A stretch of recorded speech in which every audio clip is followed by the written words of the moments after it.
Malapit nang matapos ang visa ninyo at gusto nyong magpa-process ng visa sa Yes Pinoy Pro. Yung tipo ng visa na allowed sa Philippines government at UAE government. Ano ang dapat ninyong gawin?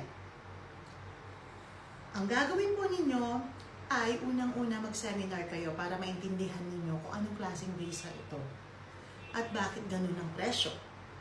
Pangalawa, pumili kayo ng visa na gusto ninyo.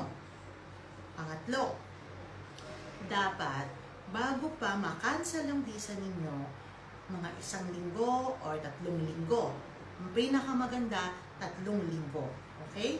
Kung 3 linggo, bakit?